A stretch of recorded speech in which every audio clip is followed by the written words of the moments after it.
Welcome to the channel way to wisdom. இன்னைக்கு companies ஆக்டில் என்ன டாபிக் பார்க்க போகிறோம் அப்படின்னா audit of the account which covers section from 139 to 148. Yesterday நம்ம வந்து அக்கௌண்ட்ஸ் ஆஃப் த கம்பெனி வந்து பார்த்தோம் ஃப்ரம் செக்ஷன் 128 to 138. ஸோ இன்னைக்கு பார்க்க போகிறது வந்து ஆடிட் ஆஃப் த கம்பெனி. இது எந்த சாப்டரில் கவர் ஆகுது அப்படின்னா chapter 10 of the companies act 2013. ஓகேவா? ஸோ 139லேருந்து 148 வரையும் செக்ஷன்ஸ் இருக்குது. ஒன் பை ஒன் பார்க்கலாம். ஸோ ஃபர்ஸ்ட் வந்து அப்பாயின்மெண்ட் ஆஃப் ஆடிட்டர் செக்ஷன் 139. ஓகேவா? ஸோ வந்து ஆடிட்டர் வந்து எப்படி அப்பாயிண்ட் பண்ணுவாங்க அப்படின்னா ரெண்டு டைப் ஆஃப் கம்பெனி இருக்குது. ஒன்று வந்து அதர் தென் கவர்மெண்ட் கம்பெனியாக இருந்தால் ஆடிட்டர் எப்படி அப்பாயிண்ட் பண்ணுவாங்க, இன்னொன்று கவர்மெண்ட் கம்பெனியாக இருந்தால் ஆடிட்டரை எப்படி அப்பாயிண்ட் பண்ணுவாங்க அப்படின்ட்டு. ஸோ ஃபஸ்ட்டு வந்து அதர் தென் கவர்மெண்ட் கம்பெனியாக இருந்துச்சுன்னா ஃபஸ்ட் ஆடிட்டரை வந்து எப்படி அப்பாயிண்ட் பண்ணுவாங்க அப்படின்னா இந்த ஃபர்ஸ்ட் ஆடிட்டர் வந்து appointed by the board of director within 30 days from the date of registration of the company. Company incorporate ஆகி வித்தின் 30 daysல போர்ட் ஆஃப் டைரக்டர்ஸ் வந்து ஃபர்ஸ்ட் ஆடிட்டரை அப்பாயிண்ட் பண்ணுவாங்க. Suppose board of director fails to appoint the first auditor அப்படின்னா then members வந்து in EGM extraordinary general மீட்டிங்ஸில் appoint பண்ணுவாங்க. எப்போத்துக்குள்ளே அப்பாயிண்ட் பண்ணுவாங்க அப்படின்னா within 90 days from the date of registration of the company. Within 90 days from the date of registration of the company சொல்லலாம். இல்லாட்டி within 60 days from the date when the board of director fails to appoint the auditor அப்படின்னு சொல்லலாம். ஓகேவா? such auditors shall hold the office till the conclusion of the first AGM. First AGM வரைக்கும் அவங்க வந்து ஆடிட்டராக அந்த கம்பெனியில் இருப்பாங்க. அடுத்தது சப்சிக்வெண்ட் ஆடிட்டர். இப்போ ஃபர்ஸ்ட் ஆடிட்டராக அப்பாயிண்ட் பண்ணுற ப்ரொசீஜர் பார்த்துட்டோம். ஸோ ஃபர்ஸ்ட் ஆடிட்டர் வந்து அவங்களோட validity till the next AGM வரையும் இருக்குது. அடுத்தது சப்சிக்வெண்ட் ஆடிட்டர் வந்து யார் அப்பாயிண்ட் பண்ணுவாங்க அப்படின்னா இந்த subsequent auditor is appointed by the board of directors by members at AGM. Next conduct பண்ணுற ஏஜிஎம்ல போர்ட் ஆஃப் டைரக்டர்ஸ் அப்பாயிண்ட் பண்ணுவாங்க. ஸோ அவங்க எது வரைக்கும் ஹோல்ட் பண்ணுவாங்க அப்படின்னா still the 6th annual general meeting வரையும் ஹோல்ட் பண்ணுவாங்க. ஏன் 6th ஆனுவல் ஜென்ரல் மீட்டிங் அப்படின்னா ஸோ ஆடிட்டருக்கு வந்து டென்யூர் ஆஃப் ஆடிட்டர் இருக்குது. I mean the period of auditor ஒரு இண்டிவிஜுவல் ஆடிட்டர் இருந்தாங்க அப்படின்னா மேக்ஸிமம் 1 term 5 consecutive years தான் வந்து ஹோல்ட் பண்ண முடியும் அப்படின்ட்டு. ஸோ அது வந்து பின்னாடி வரும். ஸோ பின்னாடி பார்க்கலாம். ஸோ இப்போதைக்கு வந்து சப்சிக்வெண்ட் ஆடிட்டர் வந்து எது வரைக்கும் வந்து ஹோல்ட் பண்ண முடியும் அப்படின்னா hold the office till the 6th annual general meeting வரையும் ஹோல்ட் பண்ணலாம். ஸோ இப்போ உங்களுக்கு அப்பாயின்மெண்ட் ஆஃப் ஆடிட்டரில் வந்து அதர் தென் கவர்மெண்ட் கம்பெனியாக இருந்துச்சுன்னா ஃபர்ஸ்ட் ஆடிட்டரும் சப்சிக்வெண்ட் ஆடிட்டரும் எப்படி அப்பாயிண்ட் பண்ணுவாங்க அப்படின்ட்டு தெரிஞ்சுக்கலாம். ஸோ ஃபர்ஸ்ட் ஆடிட்டர் வந்து first board of director within 30 days from the date of registration of the company. If அது ஃபெயில்ஸ் ஆயிடுச்சு அப்படின்னா மெம்பர்ஸ் வந்து இஜிஎம்ல வந்து அப்பாயிண்ட் பண்ணுவாங்க within 90 days from the date of registration of the company. அவங்க வந்து ஃபர்ஸ்ட் ஏஜிஎம் வரையும் ஆஃபீஸ் வந்து ஹோல்ட் பண்ணியிருப்பாங்க. அப்புறம் சப்சிக்வெண்ட் ஆடிட்டர் அப்பாயிண்ட் பண்ணுறது board of directors of members at AGM hold the office till the 6th annual general meeting வரும். Next government கம்பெனியா இருந்துச்சு அப்படின்னா யார் வந்து அப்பாயிண்ட் பண்ணுவாங்க அப்படின்னா CAG within 60 days from the date of registration of the company. If CAG fails to appoint auditor within 60 days, then board of directors within next 30 days the board of directors வந்து auditor appoint பண்ணுவாங்க. யாரா first auditor. Suppose board of directors also fails அப்படின்னா members in EGM shall appoint the auditor within the next 60 days.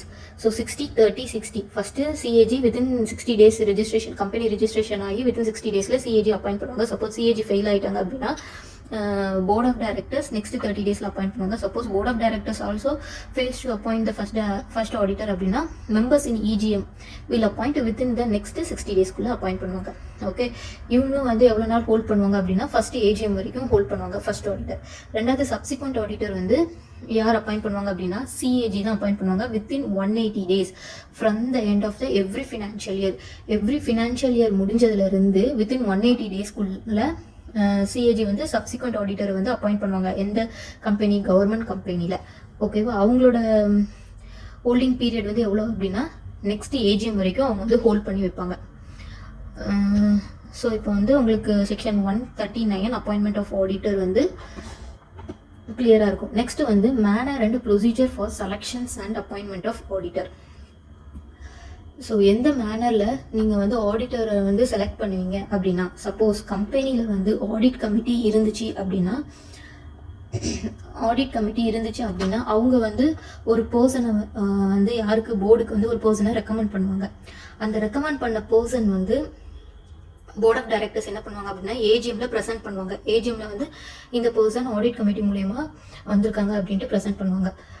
Board of director agrees பண்ணாங்க அப்படின்னா, audit committee recommend பண்ண பர்சனை board of director agree பண்ணாங்க அப்படின்னா board of directors ஏஜிஎம்ல present பண்ணுவாங்க. Suppose board of directors agree பண்ணலை அப்படின்னா ஆடிட் கமிட்டிக்கே வந்து என்ன சொல்லுவாங்க அப்படின்னா, நீங்க ரெஃபர் பண்ண பர்சன் வந்து அக்செப்டபிள் கிடையாது, வேற பர்சனை ரெஃபர் பண்ணுங்க அப்படின்ட்டு வித் ரீசனோட யாருக்கு சொல்லுவாங்க, ஆடிட் கமிட்டிக்கு சொல்லுவாங்க. யாரு, போர்ட் ஆஃப் டைரக்டர்ஸ். அதை ஆடிட் கமிட்டி அக்செப்ட் பண்ணிட்டாங்க அப்படின்னா அனதர் பர்சனை ரெஃபர் பண்ணுவாங்க. அந்த பர்சனை போர்ட் ஆஃப் டைரக்டர்ஸ் ஏஜிஎம்ல ப்ரெசென்ட் பண்ணுவாங்க. சப்போஸ் போர்ட் ஆஃப் டைரக்டர்ஸ் சொன்ன ரீசன் வந்து ஆடிட் கமிட்டி அக்செப்ட் பண்ணலை அப்படின்னா ஒரிஜினல் பர்சனாவே வந்து என்னதான் எடுத்துக்கணும், ரெக்கமெண்ட் பண்ணதான் எடுத்துக்கணும். ஐ மீன் ஸ்டார்டிங்ல ஒரு பர்சனை வந்து ஆடிட் கமிட்டி வந்து ரெக்கமெண்ட் பண்ணியிருக்கோம்ல, அந்த பர்சனையே வந்து மறுபடியும் ரெப்ரசென்ட் பண்ணுவாங்க. ஸோ அப்போ அந்த பர்சனை மறுபடியும் அந்த ஒரிஜினல் பர்சனை போர்ட் ஆஃப் டைரக்டர்ஸ் அக்ரி பண்ணாங்க அப்படின்னா ஏஜிஎம்ல ப்ரெசென்ட் பண்ணுவாங்க. அக்ரி பண்ணலை அப்படின்னா போர்ட் ஆஃப் டைரக்டர்ஸ் ஒரு பர்சன் ஆடிட் கமிட்டி ரெக்கமெண்ட் பண்ண பர்சனை தவிர்த்து போர்ட் ஆஃப் டைரக்டர்ஸ் இன்னொரு பர்சன் வச்சிருப்பாங்களா, ஸோ அந்த person plus board of person audit committee refer பண்ண பர்சன் இருப்பாங்கல்ல, ஸோ இந்த 2 பர்சனையும் மீட்டிங்ல வந்து ப்ரெசென்ட் பண்ணிடுவாங்க. ஃபைனலாக மெம்பர்ஸ் வந்து செலக்ட் பண்ணிடுவாங்க. ஓகேவா, இவ்வளோதான். ஸோ இதோட ஓவரால் சொல்கிறேன். ஃபர்ஸ்ட் கம்பெனியில் ஆடிட் கமிட்டி இருந்துச்சு அப்படின்னா ஆடிட் கமிட்டி என்ன பண்ணுவாங்க, போர்ட் ஆஃப் டைரக்டர்ஸ்க்கு ஒரு பர்சனை ரெஃபர் பண்ணுவாங்க. அந்த ரெஃபர் பண்ண பர்சனை போர்ட் ஆஃப் டைரக்டர் அக்செப்ட் பண்ணிட்டாங்க அப்படின்னா ஏஜிஎம்ல ப்ரெசென்ட் பண்ணுவாங்க. அக்செப்ட் பண்ணலை அப்படின்னா எதுக்கு அக்செப்ட் பண்ணலை அப்படின்ட்டு ஆடிட் கமிட்டிக்கு வந்து ரீசன் கொடுப்பாங்க. அந்த ரீசன் வந்து ஆடிட் கமிட்டி அக்செப்டபிளாக இருந்துச்சு அப்படின்னா ஆடிட் கமிட்டி அனதர் பர்சனை வந்து ரெஃபர் பண்ணுவாங்க. ஓகே, சப்போஸ் ஆடிட் கமிட்டி வந்து போர்ட் ஆஃப் டைரக்டர்ஸ் கொடுத்த ரீசன் வந்து அக்செப்ட் பண்ணல அப்படின்னா ஆல்ரெடி ரெஃபர் பண்ண பர்சனையே தான் வச்சிருப்பாங்க, நியூ பர்சனை ரெஃபர் பண்ண மாட்டாங்க.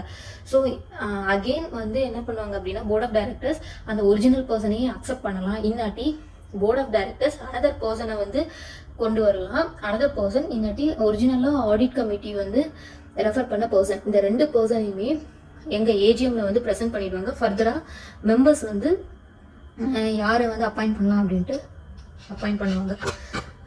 இது வந்து ஒரு கேஸ். இதுல ஆடிட் கமிட்டி இருந்தா, சப்போஸ் ஆடிட் கமிட்டி இல்ல அப்படின்னா என்ன பண்ணுவாங்க அப்படின்னா the board of directors shall recommend a person in AGM. board of director by his own knowledgeல ஒரு பர்சனை ரெக்கமெண்ட் பண்ணுவாங்க. ஓகே, அவங்கள வந்து ஏஜிஎம்ல ப்ரெசென்ட் பண்ணிடுவாங்க. அப்புறம் நோட், எந்த டைரக்டரை வந்து நீங்க எந்த ஆடிட்டரை வந்து நீங்க அப்பாயிண்ட் பண்றதா இருந்தாலும் அவங்க வந்து என்ன பண்ணியிருக்கோம் அப்படின்னா ரிட்டன் கன்சர்ன் வந்து கொடுத்துருக்கணும். அடுத்தது written concern and certificate to the company கொடுத்துருக்கணும். அப்புறம் டிக்ளரேஷன் கொடுத்துருக்கணும், இஸ் நாட் எலிஜிபிள். டிக்ளரேஷன் என்ன டிக்ளரேஷன் அப்படின்னா is eligible to appointed as auditor as per ICAI. அதுக்கப்புறம் எந்த ப்ரொசீடிங்ஸும் அவங்களுக்கு அகெயின்ஸ்டாக பெண்டிங்கில் இல்லை அப்படின்ட்டு டிக்ளரேஷன் கொடுத்துக்கணும். அப்புறம் நாட் டிஸ்குவாலிஃபைட் அண்டர் செக்ஷன் 141 கீழே எந்த டிஸ்குவாலிஃபிகேஷன்ஸோ அந்த டிஸ்குவாலிஃபிகேஷனும் அந்த ஆடிட்டருக்கு இல்லை அப்படின்ட்டு மென்ஷன் பண்ணியிருக்கணும். ஓகே, ஸோ ஃபர்ஸ்ட் ஆடிட்டர் என்ன பண்ணணும், ஒரு ரிட்டன் கன்சென்ட் அண்ட் சர்டிஃபிகேட் கொடுத்துருக்கணும். அடுத்தது 3 டிக்ளரேஷன்ஸ் கொடுத்துருக்கணும். ஒன்று eligible to appoint as an auditor as per the ICAI act படி அவங்களுக்கு ஆடிட்டராக அப்பாயிண்ட் பண்ணுற எலிஜிபிலிட்டி இருக்கணும். அதுக்கப்புறம் எந்த ப்ரொசீடிங்ஸ்க்கும் பெண்டிங்கில் இருக்கக்கூடாது. அப்புறம் நாட் டிஸ்குவாலிஃபைட் அண்டர் செக்ஷன் 141 கீழே அந்த ஆடிட்டர் டிஸ்குவாலிஃபைட் ஆகிருக்கக்கூடாது. அடுத்தது ஆஃப்டர் அப்பாயின்மெண்ட், ஆடிட்டர் வந்து அப்பாயின்மெண்ட் பண்ணிட்டாங்க அப்படின்னா கம்பெனி வந்து ADT 1 வந்து ஃபைல் பண்ணணும். within 15 days from the meeting in which the auditor is appointed. Auditor எந்த மீட்டிங்கில் அப்பாயிண்ட் பண்ணியிருக்காங்களோ அதுலேருந்து within 15 daysக்குள்ளே ADT 1 வந்து ஃபைல் பண்ணியிருக்கணும் ரிஜிஸ்டருக்கு. ஓகே, அடுத்தது டேர்ம்ஸ் ஆஃப் ஆடிட்டர். ஸோ மேலே சொன்னல, ஸோ டேர்ம்ஸ் ஆஃப் ஆடிட்டர், இந்த டேர்ம்ஸ் ஆஃப் ஆடிட்டர் வந்து யாருக்கெல்லாம் அப்ளிகபிள் ஆகும் அப்படின்னா every listed company, unlisted company paid up capital வந்து more than or equal to 10 crore, private company, unlisted public companyல வந்து paid up capital வந்து more than or equal to 10 crore. இதே private company இருந்துச்சுன்னா paid up capital more than or equal to 20 crore.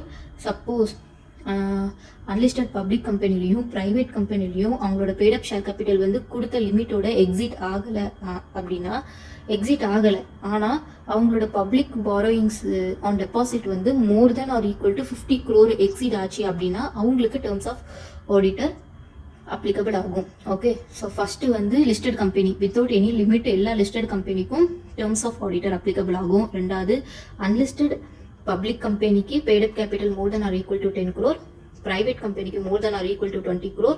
இந்த ரெண்டு second கேஸும் third கேஸ்லையும் இந்த லிமிட்டை வந்து எக்ஸீட் ஆகலைனாலும் ஆனால் அவங்களோட பப்ளிக் பாரோயிங்ஸ் ஆன் டெபாசிட் வந்து more than or equal to 50 crore exceed ஆச்சு அப்படின்னா அவங்களுக்கு டேர்ம்ஸ் ஆஃப் ஆடிட்டர் வந்து அப்ளிகபிள் ஆகும். இந்த டேர்ம்ஸ் ஆஃப் ஆடிட்டர் வந்து யாருக்கு அப்ளிகபிள் ஆகாது அப்படின்னா 1% கம்பெனி அண்ட் ஸ்மால் கம்பெனிக்கு அப்ளிகபிள் ஆகாது. ஸோ இப்போ அதோட டேர்ம்ஸ் வந்து என்ன அப்படின்னா ஒன்று இண்டிவிஜுவலுக்கு வந்து 1 terms of 5 consecutive years. இதே ஆடிட் ஃபார்முக்கு வந்து 2 terms of 5 consecutive years. ஓகேவா? ஸோ ஒரு டேர்ம்னா 5 years இருக்கும். ஸோ 2 termனா 10 years மொத்தம். ஓகேவா? 2 terms of 5 consecutive years. அடுத்தது இந்த ஆடிட் அப்பாயின்மெண்ட்டில் வந்து ஒரு கூலிங் பீரியட்னு ஒரு ப்ரொவிஷன் இருக்கும். அதாவது என்ன அப்படின்னா இந்த குறிப்பிட்ட டேர்ம்ஸ் ஆஃப் இந்த டென்யூர் ஆஃப் பீரியடுக்கு அப்புறம் அவங்கள ஃபர்தராக அப்பாயிண்ட் பண்ணணும் அப்படின்னா minimum cooling period maximum cooling period வந்து 5 years வந்து ஒரு கேப் விட்டதுக்கு அப்புறம் தான் அகெயின் சேம் பர்சனை நீங்கள் உங்கள் கம்பெனியில் ஆடிட்டர் அப்பாயிண்ட் பண்ண முடியும். ஸோ கூலிங் பீரியட் வந்து 5 years from the date of completion of the above term. இப்போ இண்டிவிஜுவலாக இருந்துச்சுன்னா 5 கான்சிக்யூட்டிவ் முடிஞ்சதுக்கப்புறம் 5 years கூலிங் பீரியட் முடிஞ்சதுக்கப்புறம் தான் அவங்கள ஃபர்தராக அப்பாயிண்ட் பண்ண முடியும். ஓகேவா? ஸோ அதான் கூலிங் பீரியட். அடுத்தது filling up of casual vacancy. So casual vacancy வந்து நார்மலாக 3 கேசஸில் வரும். ஒன்று due to death, resignation, disqualifications. ஓகேவா? டிஸ்குவாலிஃபிகேஷன் அந்த செக்ஷன் 141 பார்ப்போம். ஸோ அந்த ஆடிட்டர் டெத் ஆனாங்க அப்படின்னா அந்த பிளேஸ் வந்து வேக்கண்ட் ஆகும். சப்போஸ் அந்த வாலண்டரி ரெசிக்னேஷன் கொடுத்துட்டு போனாங்கன்னா அந்த பிளேஸ் வேக்கண்ட் ஆகும். அதுக்கப்புறம் 141(1) கீழே டிஸ்குவாலிஃபைடு ஆச்சு அப்படின்னா அந்த கேஸில் அந்த பிளேஸ் வந்து வேக்கண்ட் ஆகும். ஸோ அந்த வேக்கன்சியை வந்து யார் ஃபில் பண்ணுவாங்க? அகெயின் இதுலேயும் 2 procedure for government company, other than government கம்பெனின்னு 2 ப்ரொசீஜர்ஸ். ஸோ நார்மலாக அதர் தென் கவர்மெண்ட் கம்பெனியில் யார் வந்து அந்த வேகன்சி ஃபில் பண்ணுவாங்க அப்படின்னா போர்ட் ஆஃப் டைரக்டர்ஸ் வித்தின் 30 daysக்குள்ளே பண்ணுவாங்க. சப்போஸ் அந்த வேகன்சி வந்து டியூ டு ரெசிக்னேஷன் மூலியமா வேகன்சி ஆகுதுன்னா ஒரு அடிஷ்னல் கண்டிஷன் இருக்கு. என்ன அப்படின்னா போர்ட் ஆஃப் டைரக்டர்ஸ் வந்து அப்பாயிண்ட் பண்ற பர்சனை வந்து ஜெனரல் மீட்டிங்ல வந்து மெம்பர்ஸ் வந்து அப்ரூவ் கொடுத்துருக்கணும். ஓகேவா? வித்தின் 3 monthக்குள்ள. அடுத்தது கவர்மெண்ட் கம்பெனியாக இருந்துச்சுன்னா சிஏஜி வந்து வித்தின் 30 daysக்குள்ளே அப்பாயிண்ட் பண்ணுவாங்க. அந்த கேஷுவல் வேகன்சி பிளேஸ் வந்து ஃபில் பண்ணுவாங்க. சப்போஸ் சிஏஜி வந்து ஃபெயில்ஸ் ஆகிட்டாங்க அப்படின்னா ஃபர்தராக board of directors within next 30 daysக்குள்ளே ஃபில் பண்ணுவாங்க. அடுத்தது appointment of retiring auditor. So இப்போ வேகன்சி கம்பெனியில் வந்து வேகன்சி ஆகுது. ஸோ அந்த பிளேஸை வந்து ரிட்டையரிங் டைரக்டர் மூலியமாகவே ரீஅப்பாயின்மெண்ட் பண்ணலாம். அப்படி பண்ணுறதா இருந்தால் ரிட்டையரிங் டைரக்டர் வந்து 3 கண்டிஷன் சாட்டிஸ்ஃபைட் பண்ணியிருக்கணும். என்ன அப்படின்னா நாட் டிஸ்குவாலிஃபைடு அண்ட் செக்ஷன் 141 கீழே டிஸ்குவாலிஃபைட் ஆகிருக்கக்கூடாது. அப்புறம் அவங்களோட ஓனாகவே அன்வில்லிங்னஸ் வந்து கொடுத்துருக்கக்கூடாது. நான் வந்து ஆடிட்டர் ஆகலை அப்படின்ட்டு அன்வில்லிங்னஸ் வந்து கொடுத்துருக்கக்கூடாது. ரெண்டாவது எந்த ஸ்பெஷல் ரெசல்யூஷனும் பாஸ் பண்ணியிருக்கக்கூடாது மீட்டிங்கில். எதுக்கு அப்படின்னா இவங்க வந்து ஆடிட்டராக வர வேண்டாம் அப்படின்ட்டு மீட்டிங்கில் ஸ்பெஷல் ரெசல்யூஷன் பாஸ் பண்ணியிருக்கக்கூடாது. அதுக்கப்புறம் இந்த பர்சனை தவிர்த்து இந்த பர்சன் வந்து ஆடிட்டராக வந்தால் நல்லாயிருக்கும் அப்படின்னு ரெசல்யூஷன் பாஸ் பண்ணியிருக்கக்கூடாது. இந்த 3 கண்டிஷன் சாட்டிஸ்ஃபைட் ஆச்சு அப்படின்னா அந்த ரிட்டையரிங் டைரக்டரை ரீஅப்பாயின்மெண்ட் பண்ணிக்கலாம். அடுத்தது appointing an auditor other than the retiring auditor. Retiring ஆடிட்டரை தவிர்த்து வேற பர்சனை வந்து நீங்கள் ஆடிட்டர் அப்பாயிண்ட் பண்ணணும் அப்படின்னா ஸ்பெஷல் நோட்டீஸ் வந்து சென்ட் பண்ணியிருக்கணும். யாருக்கு? மெம்பர்ஸுக்கும் ரிட்டையரிங் ஆடிட்டருக்கும். மெம்பர்ஸ்க்கும் கம்பெனியில் உள்ள மெம்பர்ஸ்க்கும் ரிட்டையரிங் ஆடிட்டர் யார் வந்து ரிட்டையர் ஆகிறாங்களோ அவங்களுக்குமே அந்த ஸ்பெஷல் நோட்டீஸ் வந்து சென்ட் பண்ணியிருக்கணும். அந்த ஸ்பெஷல் நோட்டீஸை வந்து ரிட்டையரிங் டைரக்டர் வந்து ரிசீவ் பண்ணிட்டாங்க அப்படின்னா அவங்களோட ரெப்ரசன்டேஷன் அண்ட் ரெக்வஸ்ட் என்ன அப்படிங்கிறது வந்து இன்டிமேட் பண்ணியிருக்கணும். ஸோ அதை வந்து வித்தின் ரிசீவ்ட் ஆன் டைம்க்கு வந்து மெம்பர்ஸ்க்கு வந்து ரிசீவ் ஆயிட்டு அப்படின்னா state the fact of representation in notice in the copy of representation. Receive ஆகலை அப்படின்னா மீட்டிங்ஸில் வந்து ஜஸ்ட்டு இந்த ரிட்டையரிங் ஆடிட்டரோட அந்த கன்சர்ட்டை வந்து ரீட் பண்ணிவிட்டு ஃபைல் வித் ரெஜிஸ்டருக்கு ஃபைல் பண்ணிடுவாங்க. அவ்வளோதான். அப்புறம் ரிமூவல் ஆஃப் ஆடிட்டர். நார்மலாக ஒரு ஆடிட்டரை வந்து ரிமூவ் பண்ணணும் அப்படின்னா என்ன ப்ரொசீஜர் அப்படின்னா ஃபஸ்ட்டு போர்ட் மீட்டிங்கில் ரெசல்யூஷன் பாஸ் பண்ணியிருக்கணும். ரெண்டாவது within 30 days from the resolution make an application to the CG in form ADT2 மூலயமா அப்ளிகேஷன் மேக் பண்ணி அப்ரூவல் வாங்கியிருக்கணும் ஃபார் ரிமூவல். அதுக்கப்புறம் அப்ரூவல் வாங்கி வித்தின் 60 days குள்ள ஜெனரல் மீட்டிங்கில் ஸ்பெஷல் ரெசல்யூஷன் பாஸ் பண்ணியிருக்கணும். பாஸ் பண்ணுறதுக்கு முன்னாடி ஆடிட்டருக்கு reasonable opportunities of being heard option வந்து கொடுத்துருக்கணும். ஸோ ரிமூவ் பண்ணுறதா இருந்தால் ஃபஸ்ட்டு போர்ட் மீட்டிங்கில் ரெசல்யூஷன் பாஸ் பண்ணியிருக்கணும். பாஸ் பண்ணி வித்தின் 30 டேஸ்க்குள்ளே சிஜிக்கு வந்து ADT2 ஃபார்ம் ADT2 மூலியமாக அப்ரூவல் வாங்கியிருக்கணும், ரிமூவல் அப்ரூவல். அதுக்கப்புறம் அதிலிருந்து வித்தின் 60 டேஸ்க்குள்ளே ஜென்ரல் மீட்டிங்கில் ஸ்பெஷல் ரெசல்யூஷன் பாஸ் பண்ணியிருக்கணும். பாஸ் பண்ணுறதுக்கு முன்னாடி ஆடிட்டருக்கு reasonable opportunities of being heard வந்து ஒன்று கொடுத்துருக்கணும், ஆடிட்டரோட பாயிண்ட் ஆஃப் வியூ தெரிஞ்சிருக்கிறதுக்காண்டி. அடுத்தது ரெசிக்னேஷன்ஸ் பை ஆடிட்டர்.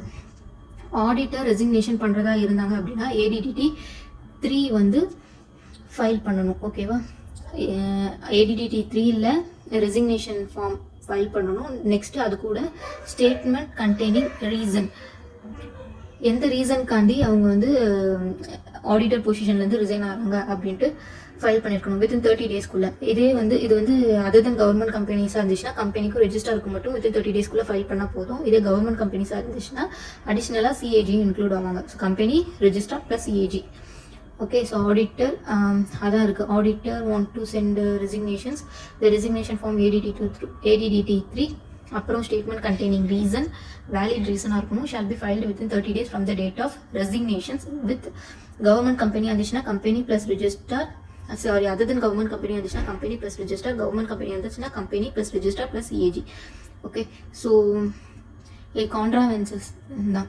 ஸோ இந்த செக்ஷன் 142 வந்து இல்லை ஏதாச்சும் கான்ட்ராவென்ஸ் ஆச்சு அப்படின்னா 50,000 ஒரு remunerations whichever is. So contraventions வந்து நீங்கள் பார்த்துக்கோங்க. ஓகேவா, ஸோ நெக்ஸ்ட் வந்து qualifications and disqualifications of auditor under section 141. So qualifications of ஆடிட்டராக குவாலிஃபிகேஷனாக இருக்கணும்னா மொத்தமே 2 தான். ஒன்று வந்து என்ன அப்படின்னா சார்ட்டர்ட் அக்கௌண்டண்டாக இருக்கணும். அதுக்கப்புறம் ஃபோமும் ஆடிட்டராக இருக்கலாம். சப்போஸ் ஃபோம் வந்து ஆடிட்டராக இருந்தாங்க அப்படின்னா அதில் உள்ள மெஜாரிட்டி ஆஃப் பார்ட்னர் வந்து என்னவாக இருக்கணும், ப்ராக்டிசிங் CA இன் இந்தியாவில் இருக்கணும். இந்த ஃபோமில் எதுவும் இன்க்ளூட் ஆகும், LLPயும் இன்க்ளூட் ஆகும். அதுக்கப்புறம் இந்த ஃபோமில் உள்ள பார்ட்னர்ஸ் இருப்பாங்கல்ல, can act and sign at auditors on behalf of the firm. Okay, அதுக்கப்புறம் only a partner who are a CA.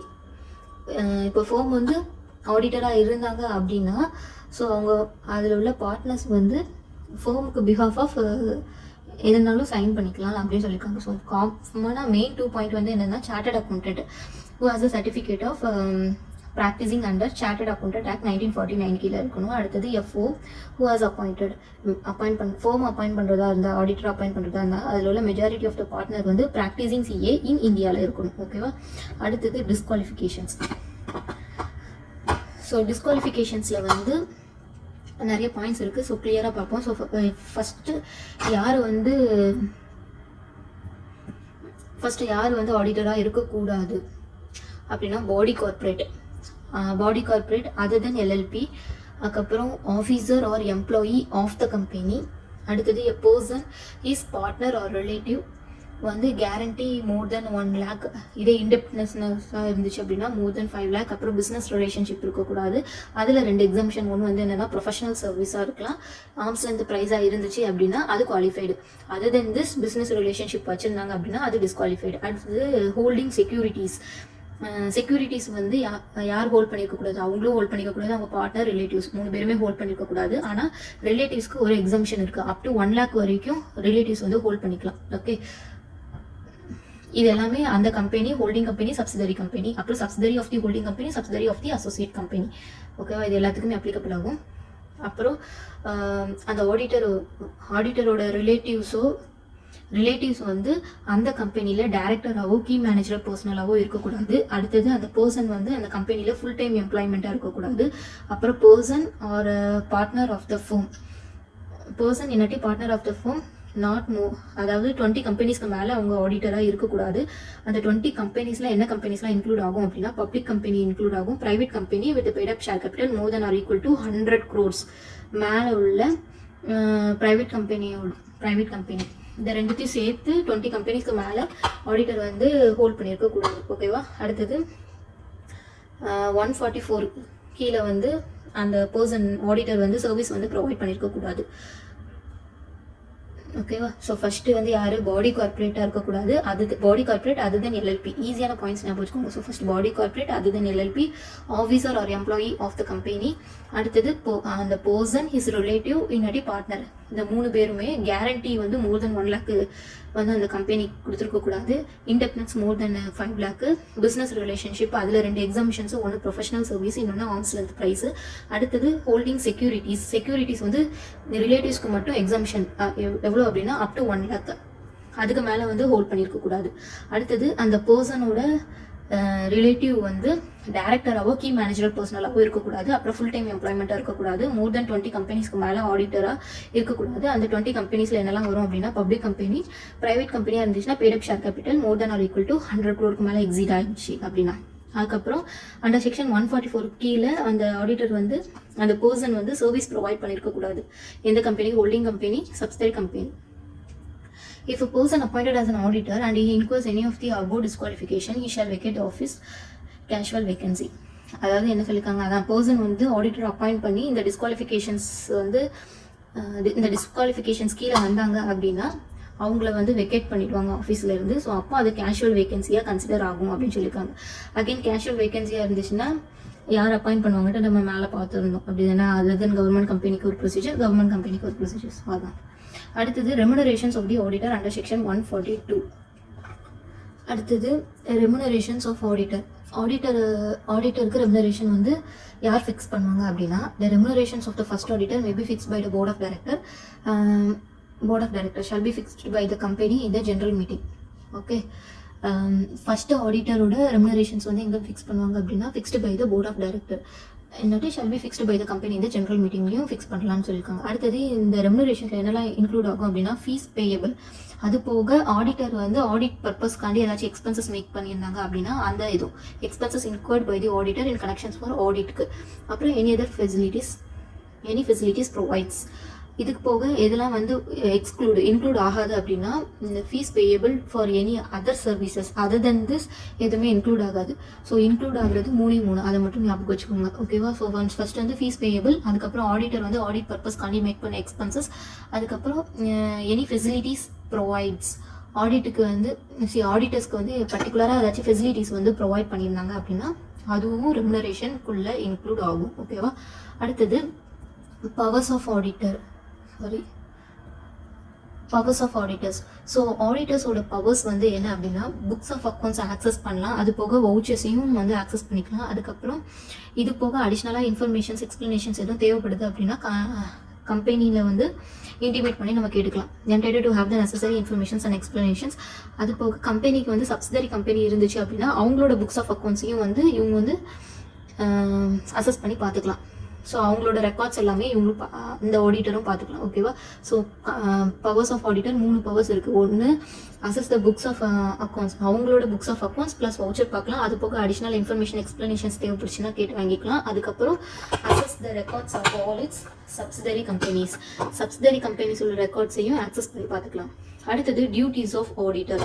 ஆடிட்டர்ஸோட main duty வந்து என்ன அப்படின்னா இதெல்லாம் வந்து என்கொயரி பண்ணுவாங்க அப்படின்னா loans and advances of the company, அப்புறம் transactions represented by the book entries, அப்புறம் company not being invested company sold securities வந்து ப்ரைஸ் லெஸ் தென் த காஸ்ட், ஆக்சுவல் காஸ்ட்டோட இவங்க வந்து ப்ரைஸ் கம்மியாக வந்து சோல்ட் பண்ணியிருந்தாங்க செக்யூரிட்டிஸ் அப்படின்னா அதை நோட்டீஸ் பண்ணுவாங்க. Loans and advances made by the company as deposits, அப்புறம் பர்சனல் எக்ஸ்பென்சஸ் வந்து சார்ஜ் அஸ் ரெவென்யூ அக்கௌண்ட், அப்புறம் ஷேர்ஸ் வந்து allotted for cash same has been received அப்படின்னு பார்க்கணும். ஒரு 6 ஐட்டம்ஸ் வந்து இவங்க வந்து என்கொயரி பண்ணுவாங்க. So first loan and advances of the company, transactions represented book entries படி தான் டிரான்சாக்ஷன்ஸ் இருக்கா அப்படின்ட்டு பார்ப்பாங்க. அப்புறம் நாட் பீயிங் இன்வெஸ்ட்மெண்ட் கம்பெனிஸ் தவிர செக்யூரிட்டி சேல் பண்ணியிருந்தாங்க அப்படின்னா அந்த காஸ்ட் வந்து ப்ரைஸ் வந்து லெஸ் தென் காஸ்ட்டாக வந்து செக்யூரிட்டிஸை வந்து சோல்ட் பண்ணியிருக்காங்களா அப்படின்னு செக் பண்ணுவாங்க. அப்புறம் loans and advances made by the company வந்து டெபாசிட்டாக பண்ணியிருக்காங்களான்னு பார்ப்பாங்க.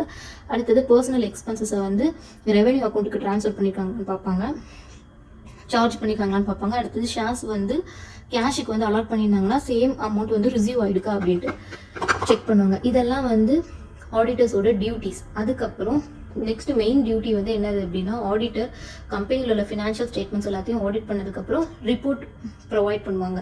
ஸோ அது வந்து duty to make a audit report. Auditor shall make a report to the members of the company. ரிப்போர்ட்டை மேக் பண்ணி யாருக்கு சென்ட் பண்ணுவாங்க? மெம்பர்ஸ். எப்படி சென்ட் பண்ணுவாங்க? அட் ஜென்ரல் மீட்டிங்கில். ஃபினான்ஷியல் ஸ்டேட்மெண்ட்டோட ஆடிட் ரிப்போர்ட், போர்டு ரிப்போர்ட் எல்லாம் அட்டாச் ஆகி தான் ஜென்ரல் மீட்டிங்கில் வந்து ப்ளேஸ் பண்ணுவாங்க, எவ்ரி ஆனுவல் ஜென்ரல் மீட்டிங்கில். ஓகேவா? ஸோ அதுதான் சொல்லியிருக்காங்க. அடுத்தது எப்படி வந்து ஆடிட் ரிப்போர்ட் வந்து மேக் பண்ணுவாங்க அப்படின்னா அக்கௌண்ட்ஸ் எக்ஸாமின்ட் பை ஹிம்.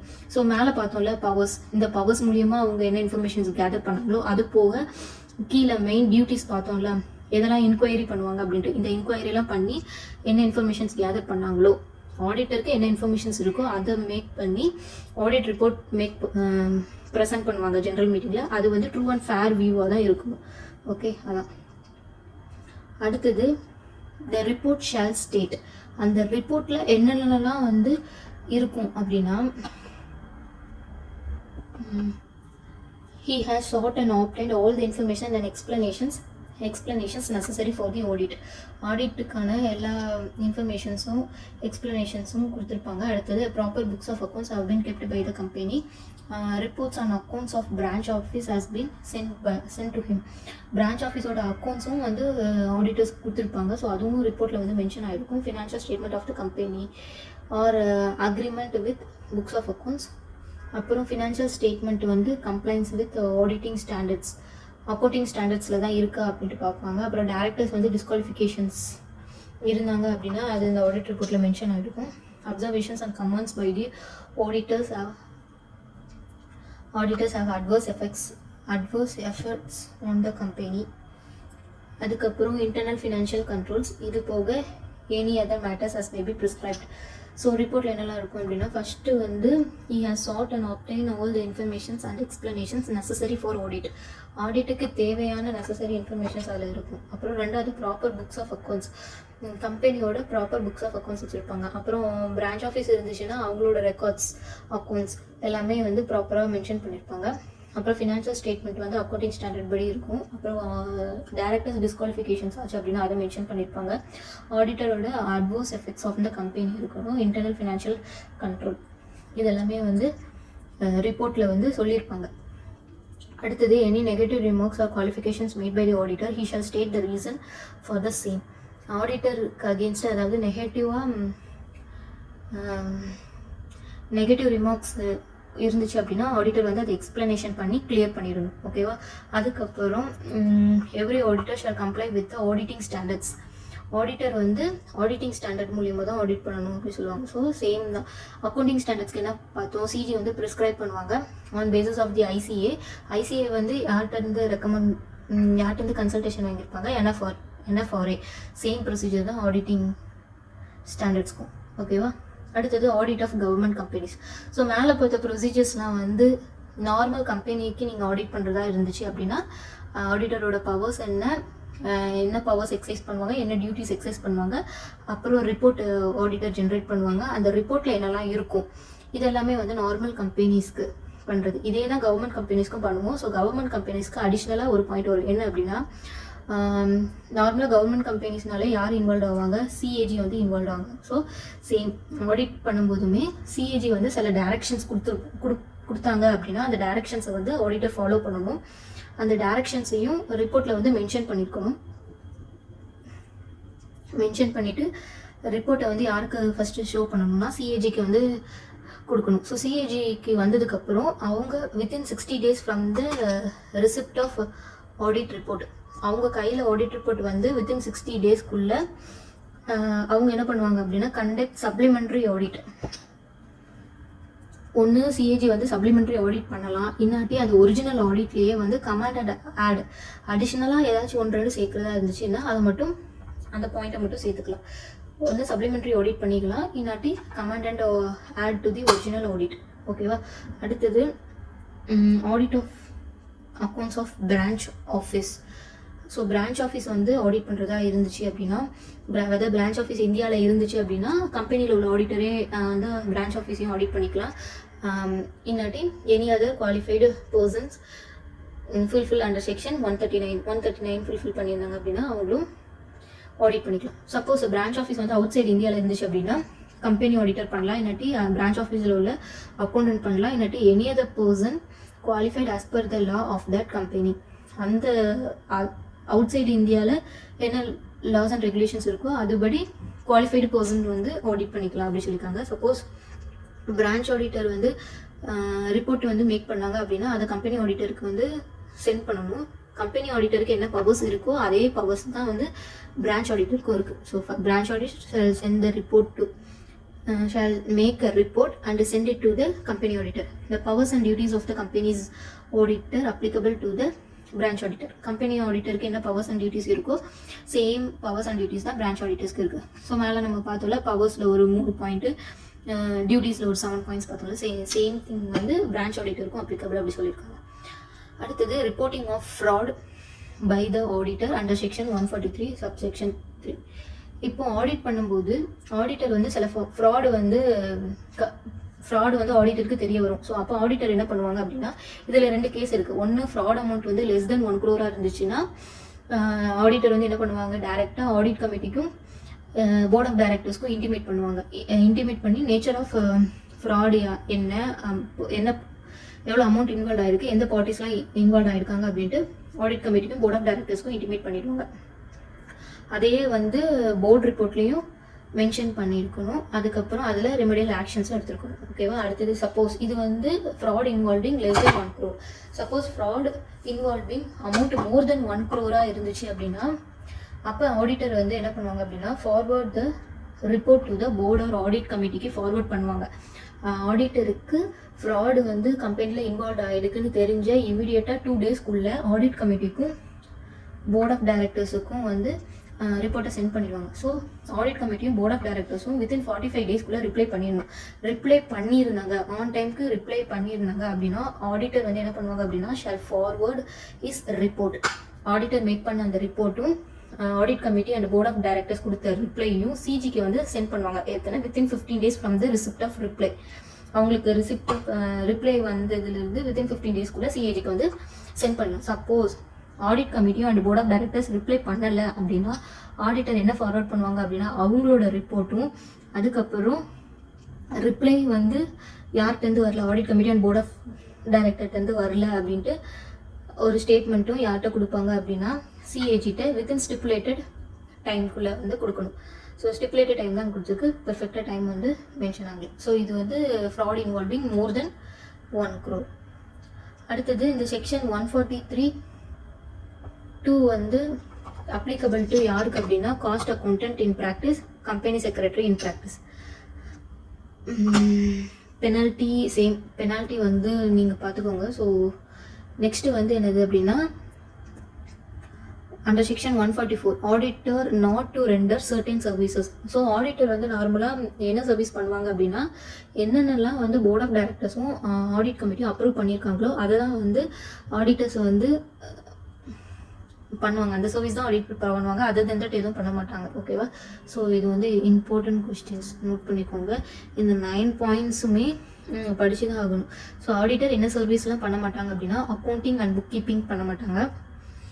அப்புறம் investment advisory service, investment banking service, actuarial service, management service, outsourced financial service, internal audit, any other service as may be prescribed. So okay, மொத்தமே இந்த 9 points தான் புக்லேயும் இருக்குது. So அந்த 9 points நீங்கள் படிச்சுக்கோங்க. ஓகேவா. அடுத்தது auditors to sign the audit report. So audit report obviously யார் தான் மேக் பண்ணுறாங்க, ஆடிட்டர்ஸ் தான் மேக் பண்ணுறாங்க. ஸோ அவங்க வந்து சைன் பண்ணியிருக்கணும். இன்கேஸ் ஆஃப் எல்எல்பி ஃபோமாக இருந்தாங்க அப்படின்னா எ partner who is the chartered accountant shall sign. ஓகேவா.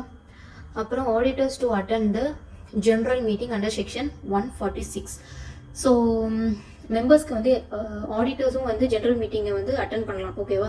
ஸோ மெம்பர்ஸ்க்கு வந்து என்னென்ன நோட்டீஸ்லாம் இஷ்யூ பண்ணுறாங்களோ ரிகார்டிங் மீட்டிங்க்கு ரிகார்டிங்காக என்ன நோட்டீஸ் இஷ்யூ பண்ணுறாங்களோ சேம் நோட்டீஸும் ஆடிட்டர்ஸ்க்கும் வந்து சென்ட் பண்ணணும். ஆடிட்டர் வந்து வெதர் ஹிம்செல்ஃப் அட்டன் த மீட்டிங்காக இருக்கலாம், இல்லாட்டி அவங்களோட ரெப்ரசன்டேஷன் மூலயமா மீட்டிங் அட்டன் பண்ணலாம். சப்போஸ் அவங்களோட ரெப்ரசன்டேஷன் வந்து மீட்டிங் அட்டன் பண்ணுறாங்க அப்படின்னா அவங்களும் குவாலிஃபைட் ஆஸ் அன் ஆடிட்டராக இருக்கணும். ஓகேவா. ஸோ ஆடிட்டர் வந்து மீட்டிங்கில் என்ன ரைட்ஸ் இருக்குன்னா to be heard in the meeting for matters related to the auditors. ஆடிட்டர்ஸ்க்கு ரிலேட்டடான மேட்டர்ஸ் வரும்போது அவங்க வந்து அதை கேட்டுக்கலாம். ஸோ இந்த ரைட்ஸ் தான் வந்து ஆடிட்டர்ஸ்க்கு இருக்குது மீட்டிங்கில். அடுத்தது penalty for contraventions under sections 147. So penalty இது வரையும் செக்ஷன் 139லேருந்து 146 வரையும் ஏதாவது வந்து லாக் அகேன்ஸ்டாக ஆச்சு அப்படின்னா பெனால்ட்டி. இதே கம்பெனியாக இருந்துச்சுன்னா minimum 25,000 to maximum 5 lakh. Officer இன் டிஃபால்ட்டாக இருந்துச்சுன்னா மினிமம் 10,000 to maximum 1 lakh. அதுக்கப்புறம் அடிஷ்னலாக ஒரு பெனால்ட்டி ஆன் ஆடிட்டர்ஸ் கொடுத்துருக்காங்க. என்ன அது அப்படின்னா ஆடிட்டர்ஸ்க்கு பெனால்ட்டி. ஆடிட்டர்ஸ்க்கு வந்து அண்டர் செக்ஷன் 139, 144, 145 இந்த செக்ஷன்ஸ் கீழே ஆடிட்டர் வந்து ஏதாச்சும் கான்ட்ராவென்ஸ் பண்ணியிருந்தாங்க அப்படின்னா அவங்களுக்கு penalty minimum 25,000, maximum lower of the 5 lakh or 4 times of the remuneration whichever is lower. இதே knowingly and willfully contraventions to deceive under sections 139, 144, 145 இந்த கான்ட்ராவென்ஷன்ஸ் வந்து அன்வில்லிங்காக பண்ணுது. இது வந்து வில்லிங்ஃபுல்லாக பண்ணாங்க அப்படின்னா minimum 25,000, maximum lower of the 5 lakh or 8 times of the remuneration whichever is lower. ஓகேவா.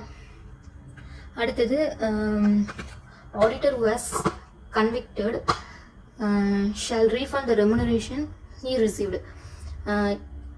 ஆடிட்டர் வந்து இந்த மாதிரி கன்விக்டட் பண்ணியிருந்தாங்க அப்படின்னா அவங்க வந்து ஒன்று அவங்களோட ரெமுனரேஷன் இது வாங்கியிருப்பாங்களே ரெமுனரேஷன்ஸ் ஆடிட்டர் ஃபீயா அதை வந்து ரீஃபண்ட் பண்ணணும்.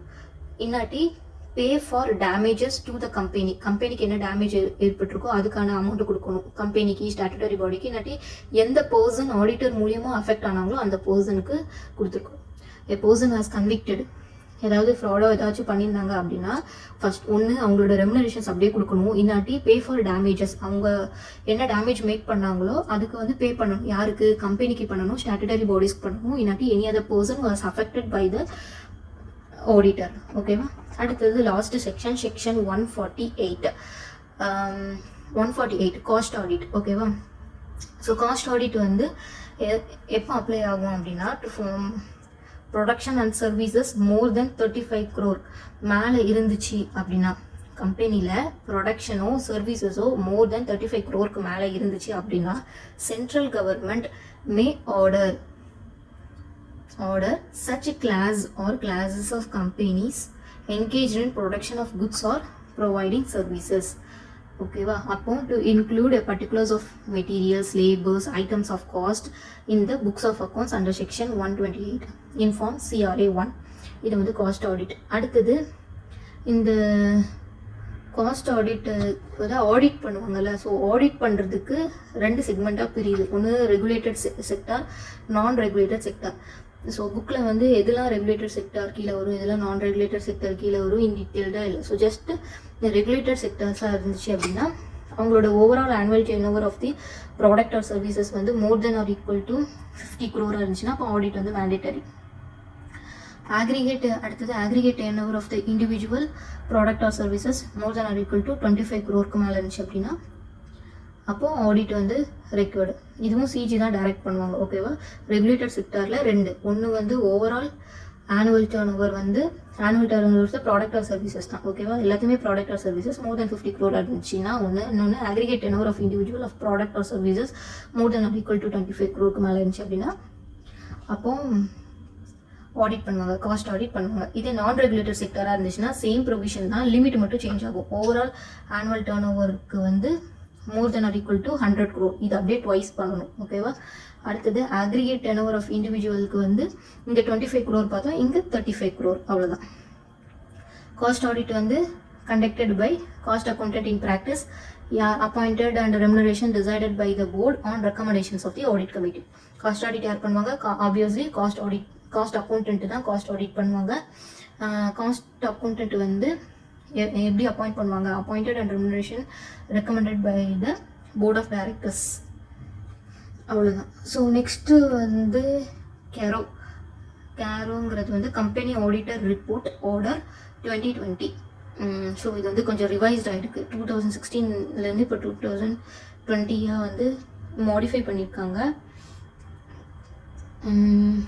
ஸோ இது வந்து ஜஸ்ட்டு ஹெட்டிங் மட்டும்தான் நான் நோட் பண்ணியிருக்கேன். ஸோ இன் டீட்டெயில்டாக வந்து நீங்கள் புக்ஸில் வந்து ஒன்ஸ் ரிவைஸ் பண்ணிக்கோங்க. ஓகேவா. So that's all from today video. So today நம்ம என்ன பார்த்தோம் அப்படின்னா audit of the company which covers from section 139 to 148. Mostly எல்லா செக்ஷன்ஸும் கவர் பண்ணிட்டோம், கேரோ மட்டும் கவர் பண்ணல. ஸோ அது வந்து நீங்கள் புக்கில் ஒன்ஸ் ரிவைஸ் ரீட் பண்ணிக்கோங்க. இந்த நோட்ஸை ஒன்ஸ் நீங்கள் வீடியோ பார்த்துட்டு புக்கையும் இந்த டாப்பிக்கை ஃபுல்லாக ரீட் அவுட் பண்ணிக்கோங்க. ஏதாச்சும் சேஞ்சஸ் இருந்துச்சு அப்படின்னா நோட் பண்ணிக்கோங்க. எனி சேஞ்ச் மேக் பண்ணணும் அப்படின்னாலும் கமெண்ட் பண்ணிக்கோங்க. தேங்க்யூ.